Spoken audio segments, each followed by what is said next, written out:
हर महीने की पहली तारीख अपने साथ कुछ नए नियम साथ लाती है। जून का महीना बस खत्म होने को है और जुलाई का महीना शुरू होने की कगार पर है। भारत में 1 जुलाई 2026 से कई महत्वपूर्ण वित्तीय नियम फाइनेंशियल रूल चेंज होने जा रहे हैं, जिनका ग्राहकों और करदाताओं पर सीधा असर होगा।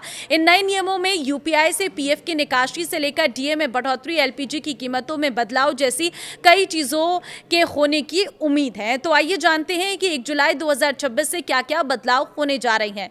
नमस्कार, मैं हूं आपके साथ ममता तिवारी और आप देख रहे हैं न्यूज़ 18 का डिजिटल प्लेटफॉर्म। पहली चीज, आईटीआर फाइल करने की डेडलाइन। नौकरी पेशा और बिना ऑडिट वाले टैक्स पेयर्स के लिए salaried income tax return ITR 1 और आईटीआर 2 भरने की आखिरी तारीख है 31 जुलाई। यानी कि सैलरी पाने वाले कर्मचारी और वे लोग जिनकी income capital gains, house property या दूसरी नॉन बिजनेस इनकम से होती है, जिसके लिए ऑडिट की जरूरत नहीं है, उन्हें आईटीआर 1 और आईटीआर 2 फॉर्म भरने होंगे। दूसरी चीज है, एचडीएफसी क्रेडिट कार्ड के बदलेंगे नियम। 1 जुलाई से नए वित्तीय वर्ष की दूसरी तिमाही शुरू हो रही है। इस मौके पर एचडीएफसी बैंक ने अपने गिलारिया गोल्ड और dinners club privilege credit card के नियमों में कुछ बदलाव करने जा रहा है। पहले लागू हो चुके कुछ बदलाव के अलावा 1 जुलाई 2026 से एयरपोर्ट लाउंज एक्सेस से जुड़े नए नियम लागू होंगे। कुछ बदलाव पहले ही लागू हो चुके हैं, जबकि 1 जुलाई 2026 से एयरपोर्ट लाउंज एक्सेस से जुड़े नए नियम लागू होंगे। नए नियम के अनुसार 1 जुलाई से HDFC bank regalia gold credit card users को घरेलू एयरपोर्ट लाउंज का एक्सेस पाने के लिए हर तिमाही में खर्च की एक नई सीमा पूरी करनी होगी। इस पॉलिसी के तहत ग्राहकों को अगली तिमाही में मुफ्त घरेलू एयरपोर्ट लाउंज एक्सेस पाने के लिए पिछली तिमाही में कम से कम, आपको बता दें, 60,000 रुपये खर्च करने होंगे। तीसरी चीज है, एलपीजी, सीएनजी और पीएनजी की कीमतों में संभावित बदलाव। हर महीने की पहली तारीख की तरह 1 जुलाई को भी तेल विपणन कंपनियां ओएमसीज एलपीजी सिलेंडर, सीएनजी और पीएनजी की कीमतों की समीक्षा करेगी। इस दौरान घरेलू और कमर्शियल सिलेंडर के दामों में बदलाव देखने को मिल सकता है। साथ ही एयर टरबाइन फ्यूल के भी नए रेट जारी किए जाएंगे, जिससे हवाई जहाजों के टिकट की कीमतों पर बड़ा असर पड़ेगा।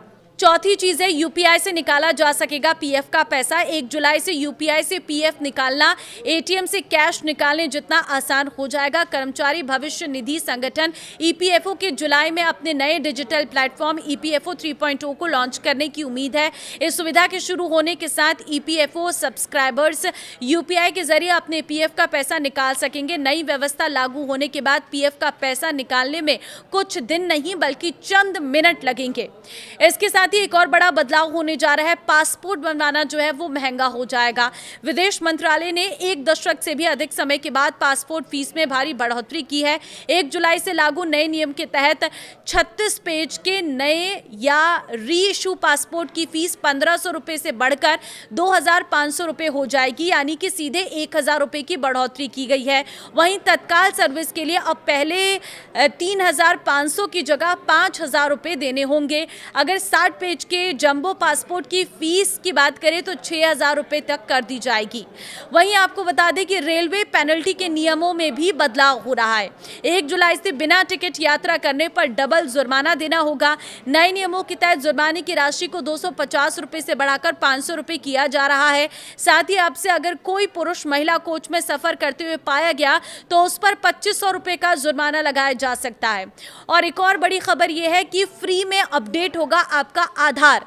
देखिए, नागरिकों को एक बहुत बड़ी राहत मिली है। 1 जुलाई से अगले 6 महीने के लिए आधार अपडेट को मुफ्त कर दिया गया है। पहले आधार में नाम, पता, जन्म तिथि, मोबाइल नंबर और ईमेल बदलने के लिए 75 रुपये देने पड़ते थे, लेकिन अब अगर आप इस 6 महीने के अंतराल में अपना ईमेल बदलते हैं या ईमेल एड ऑन करते हैं तो आपको 75 रुपये नहीं देने पड़ेंगे।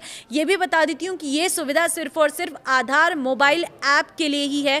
अगर आप वेबसाइट से या आधार सेंटर पर जाकर कोई बदलाव करवाते हैं तो वहां पर आपको फीस देनी पड़ेगी। अगर आप आधार मोबाइल ऐप से कोई बदलाव करते हैं तो उसमें आपको 75 रुपए की फीस नहीं देनी पड़ेगी। तो ये वो बड़े बदलाव हैं जो 1 जुलाई से लागू हो रहे हैं। इस वीडियो को सबके साथ शेयर कर दीजिए ताकि सभी लोग इन बदलावों के बारे में पहले से ही जान सके।